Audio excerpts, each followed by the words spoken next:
Assalamualaikum warahmatullahi wabarakatuh. Sampurasun. Wilujeng enjing kanggo pamirsa sadaya. Tepang deui sareng simkuring pun Rani Rahimah dina program Warta Sunda.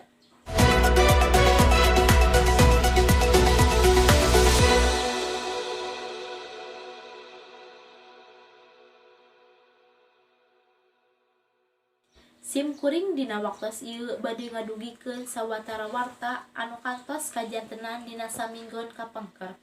Mangga urang sakseni warta salengkapna. Longsor anu lumangsung di Desa Sukaraja, Kabupaten Bogor, Jawa Barat nyebabkeun puluhan imah ruksak kulantaran katarajang material banjir. Di Kampung Ciputih, Tonggoh, Bogor, Jumat 3 Januari 2020 katembong imah-imah nu aya di deukeut gawir kaurug ku taneuh. Ngan ukur aya sababaraha di antara anu katembong bagian hateupna jeung sababaraha deui rata kaurug ku taneuh. Aya 30 imah anu kaurug ku taneuh eta sakampung ngan ukur di dieu. Aya oge sababaraha imah anu masih keneh utuh. Aya oge anu ukur katempo hateupna hungkul, ceuk salah sahiji warga, yakni Husni 60 tahun.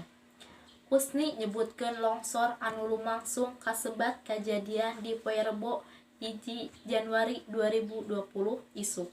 Sameh-mehna longsor di mimitian kulini di sakitaran jam 4. Ari mimiti kajadian mah aya lini samemehna jam 4 subuh. Terus taneuh eta mimiti longsor teh sakitaran jam 5 sanggeus abdi salat subuh. Terus taneuh langsung ambrul longsor urug imah-imah anu aya di dieu. Carita Husni. Kiwari sakabeh warga oge ngungsi ka imah-imah tatangga jeung dulurna anu aya di sakitaran kampung. Salain ku sabab imahna ruksak, warga oge ngaku sieun aya longsor susulan. Pamirsa, rupina sakitu warta anu parantos tiasa didugikeun ku simkuring kapayunan pamirsa sadaya. Mugi ieu warta janten mangfaat kanggo pamirsa sadaya.